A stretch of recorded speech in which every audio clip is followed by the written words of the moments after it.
Hari ini IHSG ancur lagi, sampai minus 2%. Ini gara-gara kemarin si Dow Jones minus 3%. Nah, bagusnya adalah IHSG open gap. Seperti video yang saya buat minggu lalu, bahwa 90% kemungkinan jika IHSG terjadi open gap, di masa depan dia bakal naik lagi buat menutup gap itu. Hari ini dia membuat gap di 5.600 nih. Lihat tuh, ini gap. Minggu lalu dia membuat gap tuh. Setelahnya cuma butuh 3 hari buat menutup gap ini. Nah, sekarang kan udah tahu bahwa ini terjadi gap hari ini di IHSG di angka 5.600. Ya kalau udah tahu gini udah enak. Soalnya kenapa? Misalkan IHSG turun ke 4.000. Selama ini kan dia kan ada kemungkinan 90% dia bakal menutup gap. Ya misalkan dia turun ke 4.000. Di masa depan dia ada kemungkinan 90% buat naik lagi ke 5.600 untuk menutup gap. Ya jadi, seandainya IHSG turun ke 4.000, anggap aja itu diskon. Sudah sering saya bilang di Telegram, bahwa jika IHSG di bawah 6.000, maka harus sangat hati-hati. Soalnya pergerakannya sangat ekstrim, bisa dibanting mendadak. Begitu intinya. Jadi selama IHSG di bawah 6.000, ya hati-hati aja deh. Sekarang saya bahas BMLI. Ini adalah saham paling favorit saya. BMLI is my best friend. BMLI hari ini juga terbentuk gap. Lihat tuh. Dia terbentuk gap di 7.500. Begitu hari ini dia dibuka, dia langsung membuat gap. Nah, seandainya udah tahu begini, berarti juga udah jelas. Soalnya, BMLI juga mempunyai kemungkinan 90%. Jika dia terjadi gap, dia bakal menutup gap itu di masa depan nanti. Seandainya BMLI turun sampai ke 6.700 anggaplah. Ya anggap aja ini diskon. Soalnya kenapa? Soalnya dia masih ada hutang gap di 7.500. Saya yakin 90% kemungkinan BMLI bakal naik lagi ke 7.500 untuk menutup gap di masa depan nanti.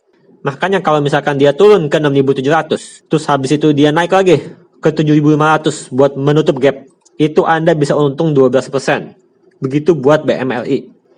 Nah, sekarang BBNI. Ini BBNI adalah bank blue chip yang paling parah koleksinya. Dari dulu harga 10.000, sekarang tinggal 6.400. Hari ini BBNI juga terbentuk gap. Dia membentuk gap di 6.800. Setelahnya bukan cuma 6.800, dia juga ada gap di 7.400 nih, lihat tuh. Dia ada gap di 7.400. Sama dia ada gap juga di sini. Di 8.600 dia ada gap.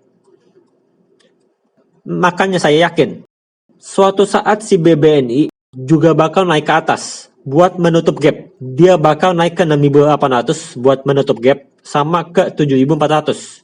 Soalnya udah saya perhatikan dari dulu. Sejak sebelum tahun 2019.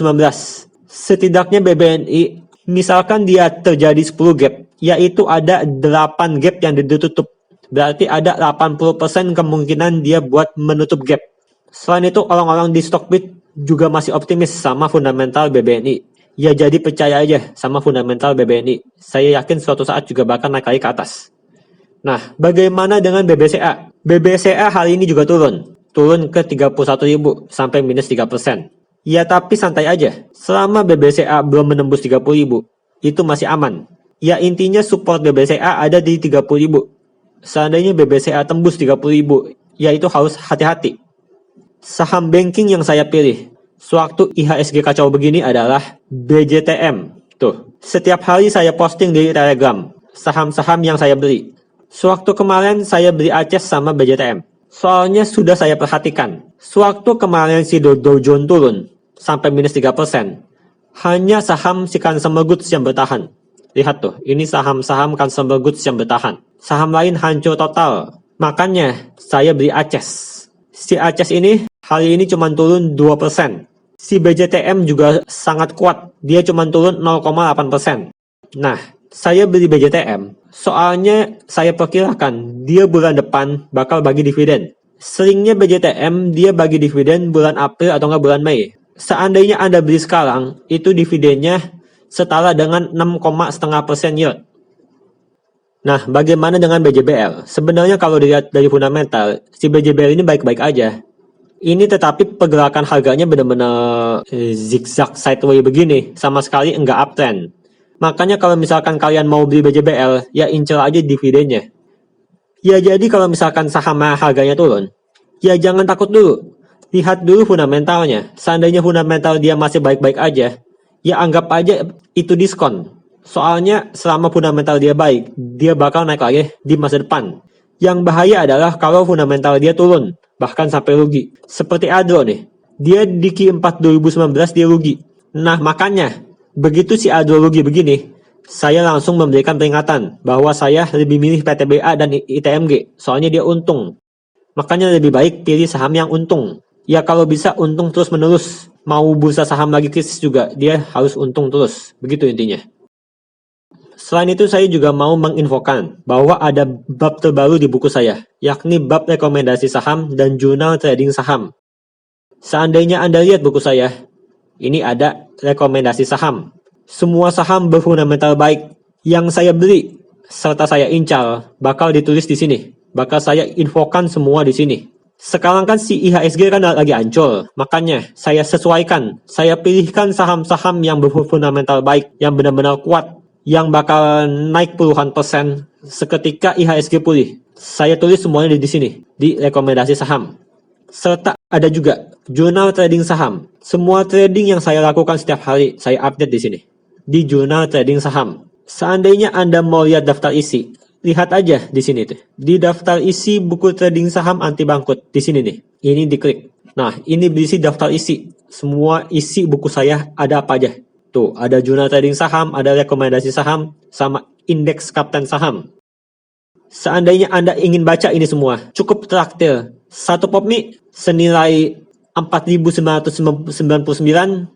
Ini semua bisa Anda akses selama 30 hari.